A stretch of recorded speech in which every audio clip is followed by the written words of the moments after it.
Hello, everyone, and welcome back. And it is oh man, it is a sleepy, rainy kind of day. Actually, it's not. It's just my special guest, SleepyRainDog. It is Rainey Schneider. Rainey, how are you doing today? I'm good. Thanks, Travis. How are you doing today? I'm very good. Thanks for joining me. So, for those of you who don't know, spoiler alert, I guess not, Rainey was our champion for Division 2 of the first season of League of Light. In the top 16, she went 4-0 undefeated. So, major congratulations to you. Thank you so much. I'm really excited about it. It was awesome. Oh, absolutely. So let's just get right into it, start talking about it. So you went 4-0, and you had to have a single deck locked in for the top cut, right? Right, so I chose Fire Lightning with the kind of the Odin engine. Mm-hmm. Seemed like the safest bet. It seemed like the deck that I was familiar with that really seemed to be the most consistent for me. I'd been running a lot of the Final Fantasy Tactics deck, the Water Lightning. Oh, yeah. And I really enjoyed it, but I was running into deck out issues too many times because of the, I wasn't using the old, is it a Heroic Ovilia? I was using the new Legendary. Okay, which let you where you draw and draw. Yeah, and it was an amazing, fun deck, but there were a lot of deck outs, so I just went with the Fire Lightning. Fire Lightning seems like it's pretty strong right now in Opus 13. It got some really nice cards with this set. I know Eldori Emperor is one of them, which I believe you used in yours. I don't think you used Null, though. He was another Fire Lightning card, but I don't think you had him in your list, did you? Yeah, I came very close to adding him and just decided that I needed consistency of running like higher quantity of the cards that I really needed. Yeah, that's fair. So let's just go through your top 4 matchups. Maybe you do or don't remember a whole lot about them. Do you remember who all your opponents were? Like, I know in your last match you faced Sophie Monks, but it was kind of more Viking focused, so it was like water. Oh my gosh, that was an insane deck. Yeah, so that was it seemed like a 3-hour match. It was really long and it was really intense. And I have to give props to my opponent's deck. I believe it was Fluffernutter. Yeah. So I spent hours preparing for that because Sophie just scares the crap out of me. So I practiced like solitaire style. I got some of my friends to run it against me. So, there was a lot of practice that went into that matchup because that deck was nuts. I mean, there's just so much value in those Vikings. If they work for you. So I helped Rainey practice too at one point. However, I have pretty bad luck, especially when it comes to the Vikings. And so every time I would put a Viking down, like nothing would get hit off of it, the new 2-cost Viking. And so I was like, 2-cost how Viking. Does this deck work? I don't understand. But I guess if you actually, I've seen people actually hit what some call like the waterfall, where you go Viking, into Viking, into Viking, and that I can understand. But I didn't have that kind of luck. So I was like, does this deck work? Are we sure about this? But yeah, and the good thing about my deck is even when you get that cascade of Vikings, the Viking waterfall, you have I run 2 Philias that nice. kind of deal with that. The only issue is by the time those Vikings start coming out and cascading like that, I was in practice anyway. I was already usually at like 4 or 5 damage, and it's scary to throw down a Philia when you're at that much damage, and your opponent has Sophie and Sophie and Sophie, just like recursion for days. So that was one of the problems I really ran into. Do I really want to be dealing damage to myself when he's going to be poking at me with Sophie every turn? Yeah, that feels really bad that they can basically win the game on their turn, and you'll never even get a chance to do anything about it because, hey, Sophie came down, all right, well, you just die. So, right. No, that's really fair. So the week before that, I believe you went up against Get in the Van, right? And playing Mono Lightning? Yeah, and that is one of my favorite decks now, the one that he played. Love Mono Lightning. I'd never seen the is it X Death, the backup that lets you steal a card from a break zone. Mm-hmm. Okay, that card is so much fun. Like, I've played against my friends with that deck a couple of times, and it's amazing. So it was really a joy to play against it. Yeah. And I feel very fortunate. Again, he seemed to have pretty bad luck with his bursts and his draws, and again, great deck, super fun. I think I'll probably be building that one for locals. That's awesome. I like to see the mono elements shine too, because me too. it's so unusual now. Well, and I was lucky enough to be able to cast that match, so I watched that one live as it was happening. And Van is a friend of mine. He actually plays at my locals, and he's always been the mono lightning guy. And yeah, unfortunately, he did have some bad luck. But even if he'd gotten good luck, I don't know. So I knew he had Felthanos in that deck, but you had a lot of Odins that could counter it. So I don't know if that really would have even been an issue for you. 6 CP Odins, so I think I would have been okay with that. It was mostly the cycling of Zemus and Sakura and X-Death, any of those cards because of Kane that I was most scared of. And which I most enjoy doing on my end. It's right, fun. Exactly. So who did you face the week before then? So it would have been week 2. So week 2, man, I'm having a hard time remembering. I know week 1 was Cannonball Kuribo. I don't think I'm saying that right. Was he playing the tax deck, or am I thinking of someone else? Yes, that's another deck I'd never seen before, and was just insane with the Vayne and is it Barthandelus? Yeah, that's right. He was going for the old Vayne Barty combo. Yeah, fortunately, I never had to deal with that because I always had the Amaterasu in hand when Barthandelus came down. But that plus the Garland, maybe? Is that the forward? The 9 Garland. Yeah, that makes you dull something every turn. Yeah, such a frustrating deck to play against. So she didn't seem to draw very well, and luck was just on my side. Sure. Yeah, I think I watched that one too. I think you just happened to be playing at a time I could see it. And those tax decks are fun, but they're also very slow, and they take a while to get going. And for those of you who don't know it, you combine Opus 9 Legend Vayne with Opus 11 Legend Barthandelus, and what happens is that at the end of their turn, they have to pay to keep any forwards they have. They have to pay a tax to keep them from breaking. However, Barthandelus will actually trigger first on the stack, so that way they have to dull freeze all their active backups. So basically, they can't reserve backups for it. So it can be a pretty brutal combo if it happens, but easier said than done, of course. Yeah, and I'm just looking up right now to see who I played round 2. Oh my gosh. Okay, so yeah, round 2 was Dr. Walters with Sophie Monks. Oh, okay, so you played Sophie twice. Yes, and I am very scared of that card now. Really tough card, really tough deck to play against. I got very lucky, I think, maybe it was game 3. He just drew dead backups, like his last 3 turns or something. Otherwise, I would have been in serious trouble. Game 1, so I actually made a change to the Fire Lightning deck. Initially, when I was building it, I had basically just duplicated Emmanuel Onates because it seemed to be working really well for him. I made some changes to it, though. I added another Gilgamesh. I got rid of 2 of the cadet backups. Well, they're not cadets. What are they? The ones that Kalia Cheval searches for. Oh, yeah, the Agito ones. Yes, yeah, those. So I got rid of 2 that I just didn't enjoy playing at all. And I threw in a Red Mage, the one that gives you haste. Yeah. And I think that's the only reason I won that matchup is because I got to pull off haste twice to get my 5th and 6th and 7th points of damage in that game. The rest of the league, it was just like a worthless card to me. But for those 2 games, it came in really, really handy. 2 games of that matchup, I think. That's awesome. So, well, you mentioned your deck, so I kind of want to segue into that. Was there... Okay, so obviously you won, so you must be happy with it and the way it performed. Yes. However, is there anything you would change? Like if you had to do more matches and you were given the option to change, was there anything you would take out of it? I have 3 Kalia Chevals and only 2 targets, and it's 1 target that I run 2 copies of, the Mitsuki. Yeah. I didn't really run into problems with that, but I think that was just luck because it really could have been bad. Oh, I know. I definitely would have added the new Rain. Oh, okay. The fire. Interesting. Even though you're doing dual colors. Yeah, I mean, even though you're getting maybe 2,000 or 3,000 damage when he comes down instead of 5, you're still getting that 5,000 damage when he attacks. Yes. So yeah, I would have loved to have had that card for sure. Fair enough.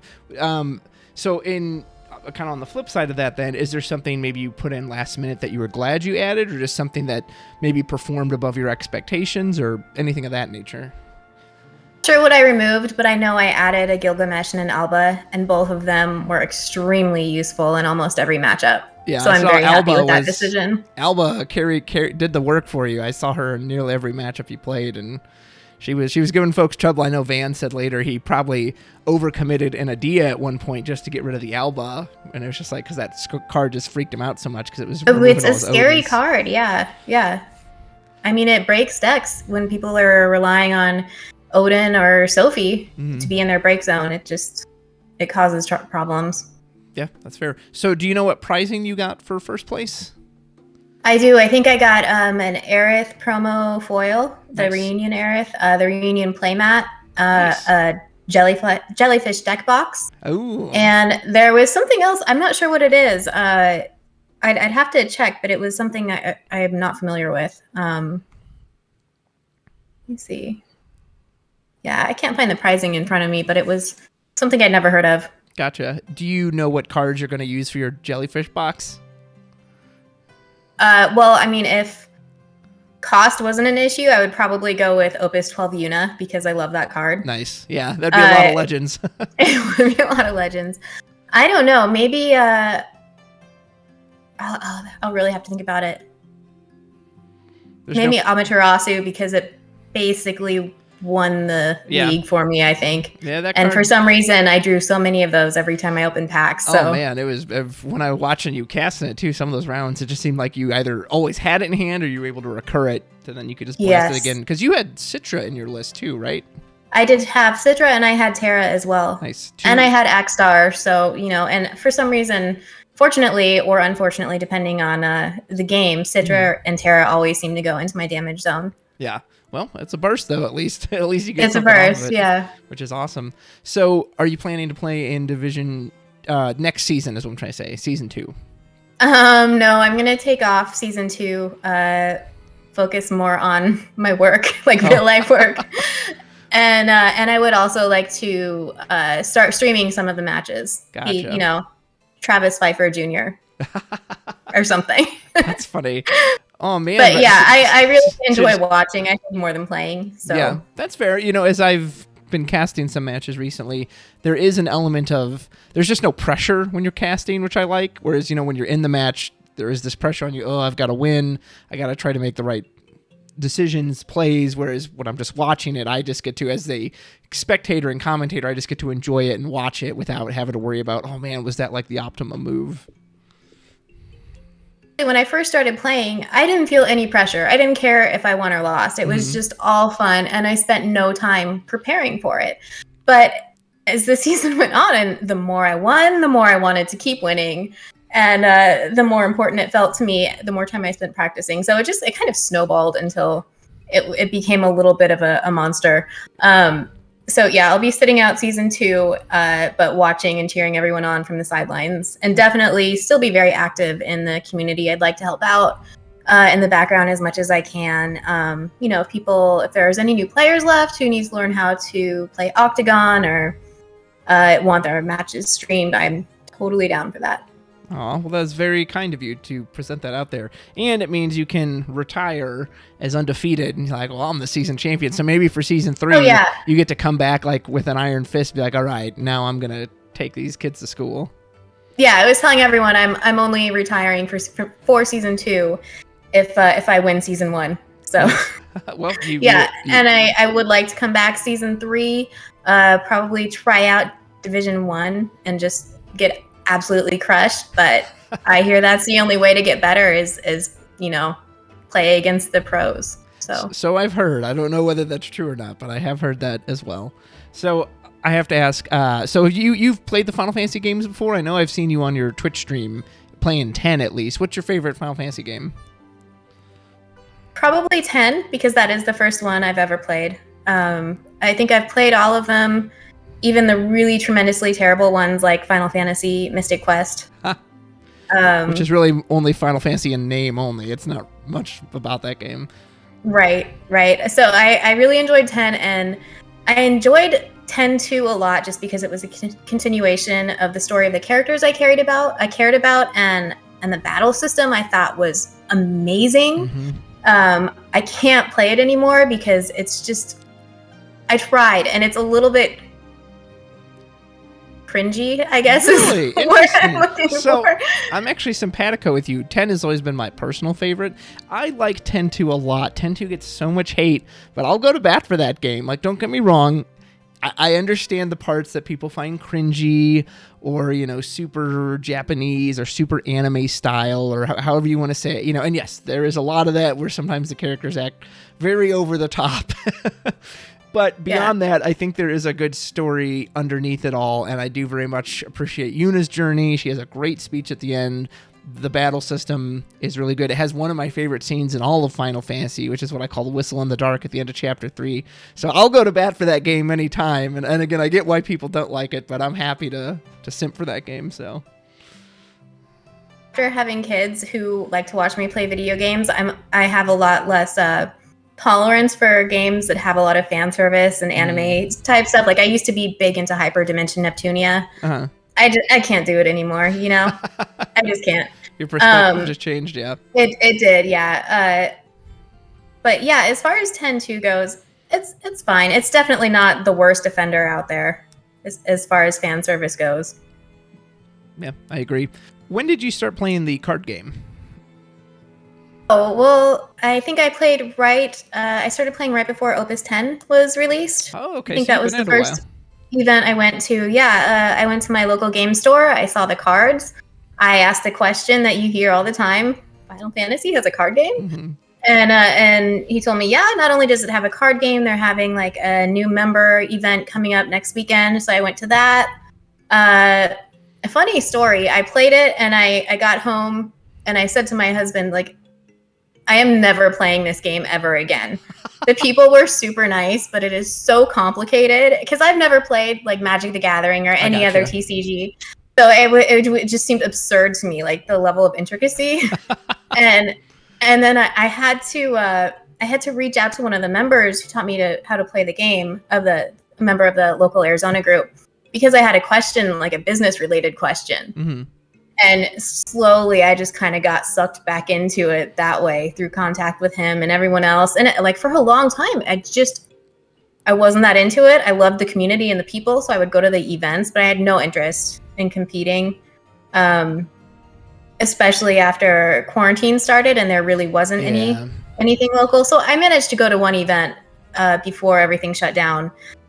So Opus, 11 and 12, there really wasn't anything going on. Yeah. I think I have that timeline right. So I didn't play for maybe 10 months or something. Fast forward to 2021 where you're the champion of League of Light Division 2. Yeah. And I just got super into it, I guess because I had nowhere to go. Yeah. So I started playing a lot, and that's why I did the Xanarkand Open, is I wanted to honestly, it was motivated for very selfish reasons. Like, I was getting super into the game, and I had this sort of naive fear that it was dying, just because locally it didn't seem to be as active as it had been. So I was like, well, I got to do something to like bring everybody back into the game. Yeah. So that was the motivation behind that. But of course, it wasn't dying, and it's not going to die. Right. But I'm glad I was under that impression because it was a lot of fun. Well, don't beat yourself up too much for that. I have a couple overly dramatic friends in my group, and you know who you are, this game's dead, game's dying, pandemic's gonna shut it down. When if anything, it seems like their sales, not that we got numbers, but just from everything we heard, actually were up quite a bit, and it almost seemed like to have somewhat of a reverse effect that because people couldn't play in person and they needed something to do while they were at home, that they did start kind of collecting these cards. So yeah, at least for the moment, game's fine. Don't need to worry about that. Well, and that was the first time I'd heard of you was the Xanarkand Open, because you streamed it on your Twitch channel, and I think Matthew Rice and Alex Hancox, I think, were like the hosts of it, but I hadn't heard of you before, and so I was like, oh, SleepyRainDog? This must be a new person. So that's interesting. You said no one had heard of me.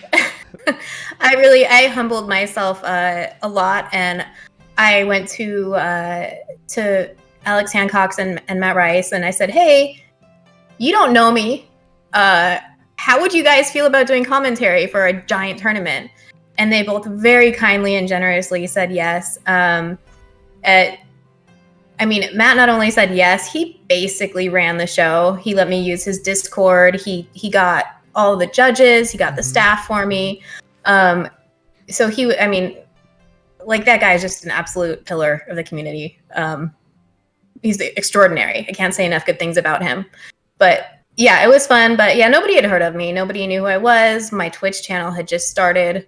So I have to thank everyone involved staff-wise, as well as all the players who set aside a Saturday, took off work, and joined. Yeah, because that was a long one, too. That was a lengthy Saturday. Oh, my gosh. It was insane. It must have been like 6 a.m. for Hancock's by the time it ended because, he's out there in Europe. So, yeah, that was actually the one reason I didn't play on that one because I was just like, I don't know, man. Like, that's going to be a whole day. I don't know if I want to commit that much time to it. So it was a lot. And I kind of been contemplating a Xanarkand Open 2. Mm-hmm. And I think the feedback I got was, okay, that's great, Rainey, but you need to get like 3 commentary teams.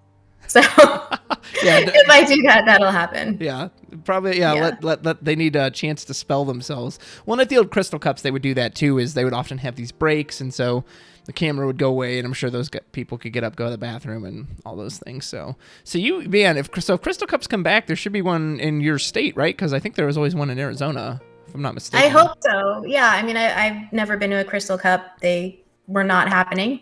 So, but oh my gosh, that would be so exciting to go to one. Yeah. Okay. So I have to ask you a meta question, and you can use your own deck for reference or what you played in Legal Light or whatever. So first of all, what's your favorite part of Opus 13?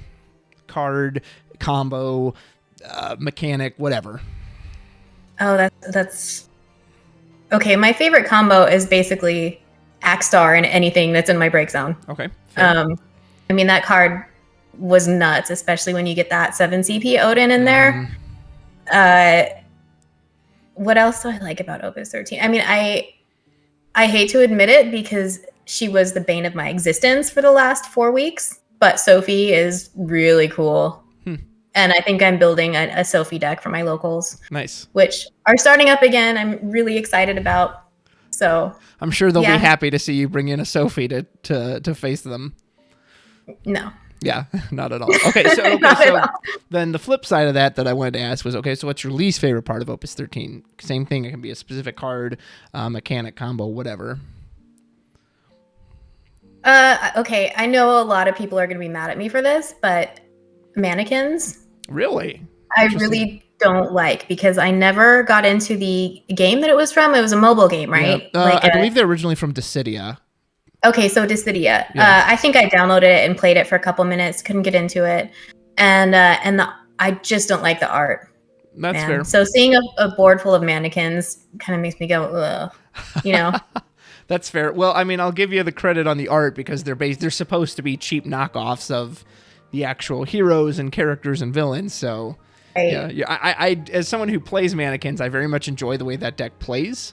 And I will actually say I don't like Sophie. I find her to be very obnoxious. And I think Matisky said it best when he was like, in Opus 12, they were so careful with Necron to make dealing you damage passively very difficult. And then they just flipped it and made it completely trivial with Sophie. So that definitely irks me. But beyond that, and Opus 13 has been kind of weird for me because it started in the middle of March, but we didn't get any cards till the end of April, I think it was, in North America, whereas, everyone else had gotten them earlier. So it was this weird, it started, but it hasn't started yet. And then you got cards way later. And then some people, one of my buddies, he had to cancel his order because they just never came to him, and he had to order boxes from somewhere else because they just could never get them. We're still waiting for pre-release kits at our local store. Are you really? So yeah. Well, hopefully you get them before 14 shows up.